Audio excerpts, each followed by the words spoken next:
Sir ఇక్కడ మంత్రి గారు చెప్పినటువంటి వివరాలు చూస్తే అధ్యక్ష, సో 3 దఫాలుగా ఇక్కడ అకాల వర్షాల కారణంగా పంట నష్టం జరిగినట్టుగా ప్రభుత్వం సమాధానం చెప్తుంది సార్ దీంట్లో ఈ పంట నష్టం వివరాలకు సంబంధించినటువంటి అంశం చూస్తే సార్, ప్రభుత్వం మంజూరు చేసింది అనేటువంటి ఒక పాయింట్ని ఇందులో పెట్టింది సార్.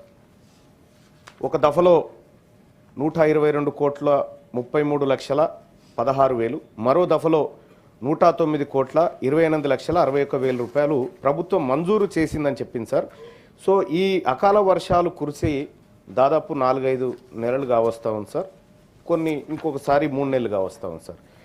నష్టం పరిహారం అనేటువంటి అంశానికి ఒక అర్థం ఉండాలి సార్. నష్టం జరిగిందంటే వెంటనే తక్షణమే ఆదుకోవడానికి ప్రభుత్వం చేసేటువంటి తక్షణ చర్యల్లో ఒక భాగం సార్. సో ఈ మంజూరు అంటే నిజంగా మంజూరైనటువంటి డబ్బు నష్టపోయినటువంటి రైతుల ఖాతాల్లో ఉన్నాయా, ఇప్పుడు పడ్డాయా, ఏ రోజు వేశారు, మంజూరుకి లేకపోతే ఖాతాల్లో జమ చేసింది అనుకున్నటువంటి తేడా ఏందో ఒకసారి మంత్రి గారు తెలియజేస్తే బాగుంటుంది సార్. ఇక రెండో అంశం ఏంటంటే సార్, ఆగస్టు 11వ తేదీ నుంచి సెప్టెంబర్ మొదటి వారంలో సంబంధించిన భారీ వర్షాలకు సంబంధించిన జిల్లా వారి పంట నష్ట వివరాలని చెప్పి ప్రభుత్వం చెప్పింది సార్. జనగామ జిల్లాలో 24 ఎకరాలు పంట నష్టం జరిగింది. కరీంనగర్ జిల్లాలో 1 ఎకరం పంట నష్టం జరిగింది సార్, ప్రభుత్వం చెప్పినటువంటి మాట. అలాగే నల్గొండ జిల్లాలో 10 ఎకరాలు నష్టపోయింది. రంగారెడ్డి జిల్లాలో 14 ఎకరాలు నష్టపోయింది సార్.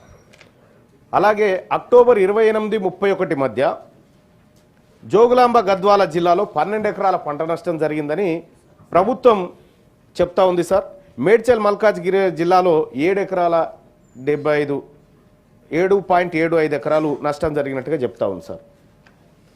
సార్ ఈ 1 ఎకరం కరీంనగర్ జిల్లాలో ఆ రైతు నష్టపోయిన 1 ఎకరం పేరేంది, ఆ రైతు పేరేంది, అసలు ఎట్లా తయారు చేసిరు ఈ నివేదిక? మనం అందరం చూసినాం, వర్షాలు పడి రైతాంగం అంతా అతలాకుతలం అయిపోయింది. గౌరవ ముఖ్యమంత్రి గారే హెలికాప్టర్లో పర్యటన చేసి పరిస్థితిని సమీక్షించిండ్రు. వ్యవసాయ అధికారులు క్షేత్రస్థాయిలోకి పోయారా ఈ అంచనాలు వేయడానికి? లేదు అనంటే ఆఫీసులలో రాసుకొచ్చినటువంటి లెక్కలు ఇవి. ఈ 2 అంశాలు తేలాలి సార్. ఇక అలాగే సార్ మూడో సార్, సెప్టెంబర్ 2025 11వ తేదీ నుంచి అక్టోబర్ 7వ తేదీ మధ్య అకాల వర్షాలు సంభవించినాయి సార్. తద్వారా 24,592 మంది రైతులు ఎఫెక్ట్ అయినారని చెప్పి చెప్తా ఉన్నారు సార్. సార్ దానికి ఇప్పటి వరకు అంటే ఇంకా డబ్బుల విషయంలో అంచనా వేశారు తప్ప కానీ దానికి ఎలాంటి కనీసం ఈ మంజూరు అనేటువంటి పదం కూడా కనిపించట్లేదు సార్ అక్కడ. మరి ఈ డబ్బులు కూడా వేస్తారా? ఇప్పటి వరకు ఈ 3 అకాల వర్షాలకి ఎంత నష్టపరిహారం ప్రభుత్వం రైతుల ఖాతాల్లో జమ చేసింది, ఇంకా ఎంత జమ చేయాల్సి ఉంది? ఈ ఫీల్డ్ లెవెల్లో చేసినటువంటి సర్వేలో ఏ పారామీటర్స్ వాడారు? గ్రౌండ్ సర్వేనా లేకపోతే కాగితాలకే పరిమితమైందా? పొలాల్లోకి వెళ్ళి ఫీల్డ్ సర్వేలు చేయాల్సినటువంటి అవసరం ఉంది. అటువంటి విధానం ఏమైనా చేసిందా ఈ ప్రభుత్వం? సార్ ఇక పంట నష్టం విషయానికి వస్తే ఒక రైతుకు 5 ఎకరాలు ఉంటుంది సార్. అందులో 2 ఎకరాలు పోతుంది ఒక ఆయనకు, లేదంటే 1 ఎకరం పోతుంది, లేదంటే 3 ఎకరాలు, లేదంటే మొత్తం 5 ఎకరాలు పోతుంది. అలా 100% పంట లాస్ అయిన రైతుల సంఖ్య ఎంత? లేదంటే కొద్దిగా పాక్షికంగా నష్టపోయినటువంటి రైతుల సంఖ్య ఎంత? ఈ వివరాలని ప్రభుత్వం చెప్పాల్సి ఉండే సార్. ఇంక ఇందులో కనిపించడం లేదు. తదుపరి మంత్రి గారు ఆ వివరాలు చెప్తారని అనుకుంటా ఉన్నాను సార్. ఇక అలాగే సార్ ఇప్పుడు పంట నష్టపోతే 10,000 రూపాయలు పరిహారం అని చెప్తా ఉన్నాం సార్. ఒక ఎకరాకు 10,000 రూపాయలతోటి సార్, నేను పూర్తి స్థాయిలో 10,000 రూపాయలతోటి ఆ ఎకరం మళ్ళీ బాగుపడుతుందని చెప్పడానికి కూడా లేదు సార్. కానీ రైతు విషయంలో మాత్రం కొంత ఎక్కువ ఇవ్వాల్సినటువంటి అవసరం ఉండే సార్. 10,000 రూపాయలతోని విత్తనాలు ఏం కొనుక్కుంటాడు, ఎరువులు ఏం కొనుక్కుంటాడు, ఒక 2 రోజులు ట్రాక్టర్ పెడితేనే ఆ 10,000 రూపాయలు ఖర్చు అవుతున్నటువంటి పరిస్థితి. సో మరి రైతుకు పెట్టుబడి కింద ఈ 10,000 రూపాయలు సరిపోతాయా? లేకపోతే రాష్ట్ర ప్రభుత్వం ఎన్నో ఖర్చులు చేస్తూ ఉన్నారు సార్, మనం ఎన్నెన్నో ఖర్చులు చేస్తూ ఉన్నాం. రైతుల విషయంలో కొద్దిగా ఎక్కువ ఖర్చు చేయడం వల్ల వచ్చే నష్టం ఏం లేదు. రైతు ఎందుకంటే తెలంగాణ రాష్ట్రం 60% వ్యవసాయ ఆధారిత రాష్ట్రం సార్.